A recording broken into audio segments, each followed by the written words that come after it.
এটি একটি UNESCO world heritage site, যদিও নাম 60 গম্বুজ।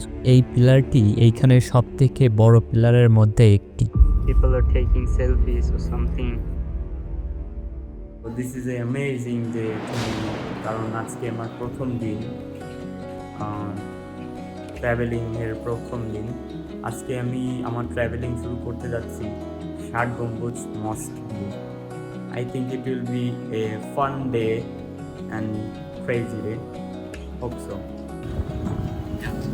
So we are in Khulna now. So আমরা এখন বের হচ্ছি 60 গম্বুজের থেকে on the way to Bagherhat. Hello. Let's see. আমরা যে নদীটি ক্রস করছি এটি আসলে রূপসা নদী, এবং ওই যে দূরে যে ব্রিজটি দেখতে পাচ্ছেন ওটি আসলে স্থানীয়রা রূপসা ব্রিজ বলে থাকে, কিন্তু ব্রিজটি 2005 সালে চালু হবার পর থেকে এটিকে খান জাহান আলী ব্রিজ বলা হয়। এবং এই রূপসা নদী সোজা গিয়ে মিলিত হয়েছে পশুর নদীতে। আমাদের প্ল্যান ছিল প্রথমে রূপসা বাস টার্মিনাল থেকে বাস ধরে সোজা খান জাহান আলী মাজারে গিয়ে দেন ট্র্যাক করে 60 গম্বুজের উদ্দেশ্যে, এবং এটি একটি লোকাল বাস যেটি গিয়েছে 60 গম্বুজ। দুপুর 1টার টকটকে রোদের ভিতরে আমরা অবশেষে পৌঁছে গেলাম খান জাহান আলী মাজার। এত গরমের ভিতর আমরা যখন মাজারের ভিতরে প্রবেশ করলাম, হঠাৎ কিছুটা হলেও ঠান্ডা অনুভব হচ্ছিল, কারণ আমরা অনেকেই জানি যখন তাপ একটি ছোট জায়গায় আটকে থাকে এবং ছড়িয়ে পড়ার জায়গা কম থাকে তখন তাপমাত্রা দ্রুত বৃদ্ধি পায়। এবং এটি হলো এই মাজারের প্রধান প্রবেশদ্বার, যেখানে সামনেই রয়েছে একটি দান বক্স। তো আমরা এখন আছি খান জাহান আলী মস্কে, and here is the beauty of Khan Jahan Ali mosque. Quite beautiful. এবং এই দিঘিটি খান জাহান আলী মাজারের একদম সামনেই অবস্থিত।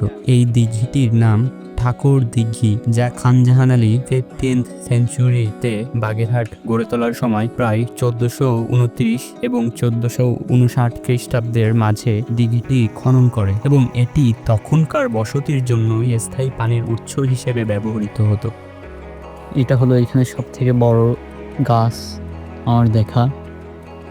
This is the height of this tree and how long it is. So let's see. We are going back to the Khan Jahan Ali.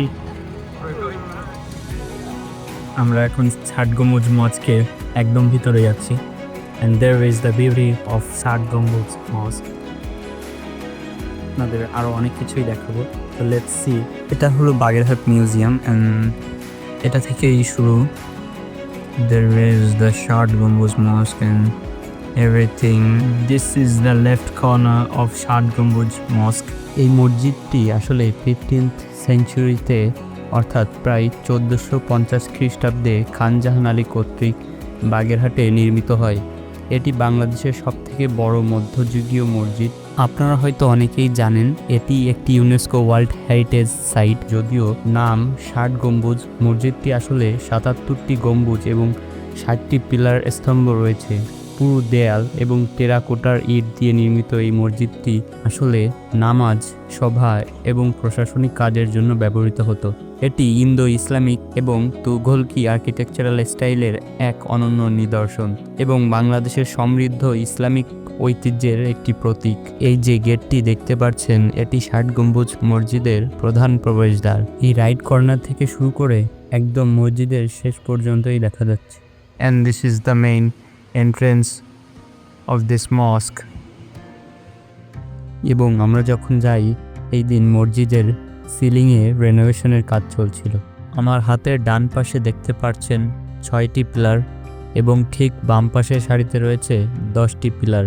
Total 60 পিলারের উপর এই 60 গম্বুজ মসজিদটি দাঁড়িয়ে আছে, এবং এই কারণেই এই মসজিদটিকে 60 গম্বুজ মসজিদ বলা হয়। আপনারা যে পিলারগুলো দেখতে পাচ্ছেন এইগুলো মূলত বানানো হয়েছে পাথর দিয়ে। আস্ত পাথরটি কেটে কয়েকটি শেপে আনার পর সেটিকে এইভাবে আস্ত খাড়া করে রাখা হয়েছে। and it tells about the history. এই পিলারটি এইখানের সবথেকে বড় পিলারের মধ্যে একটি, সম্পূর্ণই আস্ত পাথর একটির পর একটি দিয়ে তৈরি। And this is the side where people are taking selfies or something, and it's quite beautiful because it's huge. যখন আমরা ইটের একদম কাছ থেকে দেখব, ইট কোয়াইট সলিড, কারণ এগুলোকে খুব ভালোভাবে পরিষ্কার করে রাখা হয়েছে। যদি পরিষ্কার না থাকতো এটি আই থিঙ্ক এতদিন ভালো থাকতো না এই বিল্ডিংটি। এবং ৬০ গম্বুজ মসজিদের ঠিক পিছনেই এই বড় পুকুরটি অবস্থিত, এবং এই পুকুরটির নাম ঘোড়া দিঘি। এবং দিঘি বলতে সাধারণত বড় পুকুর বা বড় সরোবরকে বোঝায়। এবং এই পুকুরটিতে বিভিন্ন রকম ছোট বড় হাঁস ঘুরতে দেখা যায়। It's quite sunny, but there it is. It's quite beautiful things I have ever seen. There is এখানে অনেকগুলো sunflowers. It's quite amazing. And এখন আমাদের বাই দেওয়ার সময় হয়ে গেছে। I think you should leave now. I have to go. We need to go to another destination to explore.